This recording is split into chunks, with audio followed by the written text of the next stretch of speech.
Hey, everybody, and welcome to another episode of Way of Life. I'm your host, Gus Holland. Today, I mainly want to talk about ways to prevent people from bringing you down. That can be primarily on an emotional level, but that can take many forms. For example, there can be something as far as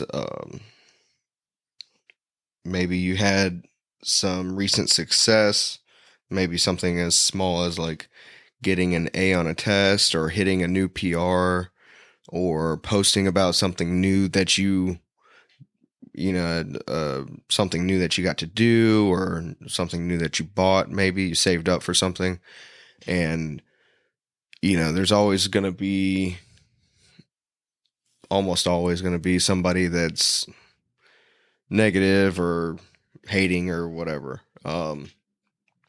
Especially in the social media sense, you have, I don't know, you have several thousand people follow you, and a certain percentage of those people are gonna comment just to like mess with you, really, or to try and bring you down, or it can even be an attempt to make themselves feel better in a indirect way. In my experience, the absolute number one way to deal with something like that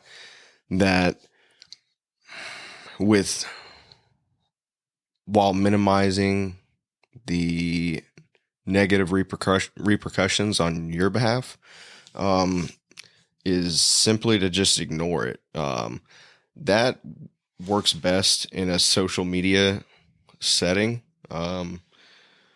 because if you have like a bully pushing you in front, like say you're in junior high or something, you have a bully pushing you, or somebody at work that is,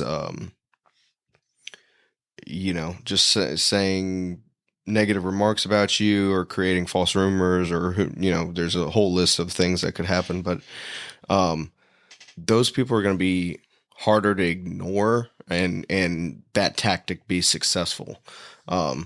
But as far as comments go and stuff, I mean, most of those comments are from strangers, and they're either just like, I mean, there's multiple different reasons they'll do it, but the best thing to do, in my opinion, is to ignore it.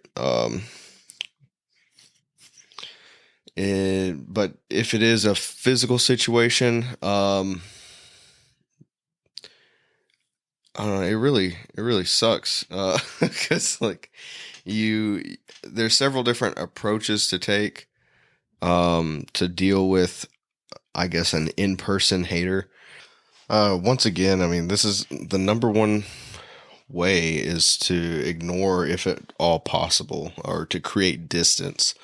That's going to give you the least amount of, I guess, blowback or whatever, but I wouldn't say that's the best way for your quality of life, because ignoring something in person, or creating distance, is normally going to backfire in one way or another.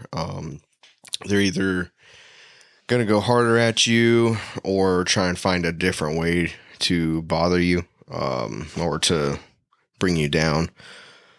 The most constructive way is to have an adult conversation with them, if it's in person and that's at all possible.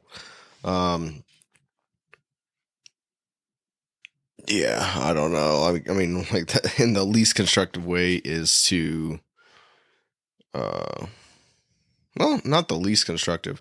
I mean, ideally, you want to confront them without like a fight or something happening. The situation being escalated. You want to keep in mind that the goal is always to de-escalate. So that doesn't necessarily mean like wimp out and give them their way or something. It means to confront the situation and keep in the back of your mind the thought of de-escalation. because if you can get to a point where you both understand where you're coming from, I mean, like maybe that person's just being a jerk because like you got a promotion and they didn't, or they're struggling with money and they could have really used that promotion, or what, who knows what. I mean, sometimes there's not a good reason, and they're just an asshole, but it's always like good to get to the bottom of the situation, basically, if it's in person. I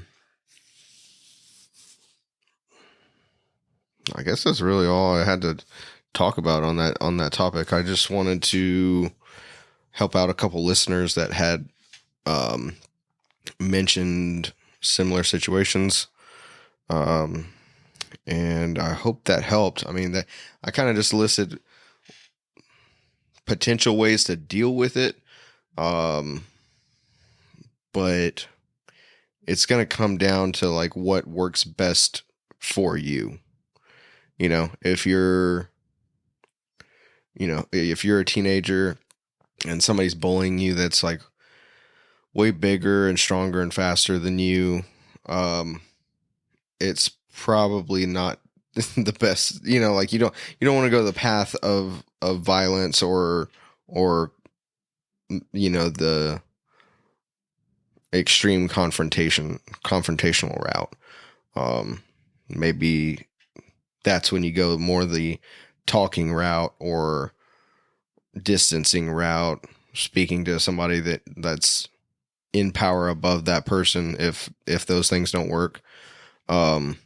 Stuff like that. I mean, it's really, and then at that point too, that's if you're underage and stuff, then that's more getting into parental issues, basically if, I always personally try and deal with things myself first, and then I ask for help.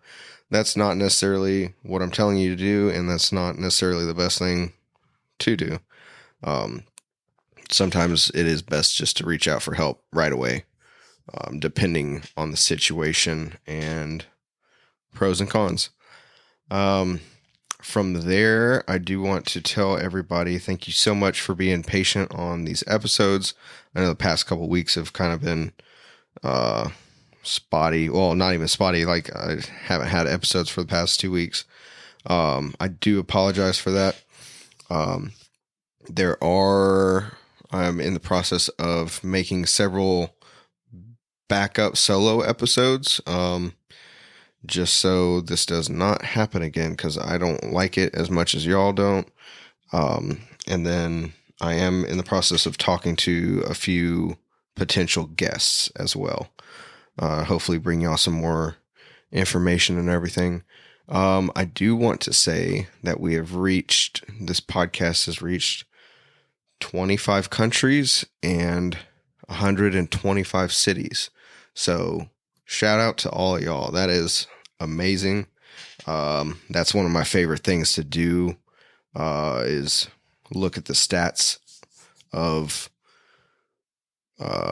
who this is reaching, how, and where and everything. If you would like to contact the podcast, you can do it through Instagram. I'm pretty active on there, or you can call the hotline, and the hotline number is 346-200-7168. What that is just a voicemail line. It's going to, I don't even know if it rings at all, but it's just going to go to a standard voicemail, which I'm going to change and actually put my voice on there just so you've called the right number and everything. But it's just going to give you a prompt to leave a voicemail. You can, it can be anonymous or not. And then you can ask a question you want answered on the podcast. You can tell me a guest that you would be interested in seeing on the podcast, or whatever, I always like hearing from y'all. The other thing is that the YouTube is still getting worked on, but I had a couple issues with video and audio syncing up, but that is getting worked on. I do appreciate y'all so much. And personal update, I've got 10, well, from today, I have 10 more days until I compete at the Ronnie Coleman Classic in Houston. So that's going to be a lot of fun. There's 4 strongman events that I'm going to be competing in. It is my first event to ever participate in, so I'm pretty pumped about that. I think I'll do well, but main thing is for me to not get hurt, have a good time, hopefully meet some cool people, and yeah, go from there. After that, I plan on doing I guess you'd consider it a cut. I want to just like gradually over time cut down my body fat a little bit more. It has been going down, but need more progress. Yeah. Anyways, I love y'all. Y'all have a great week.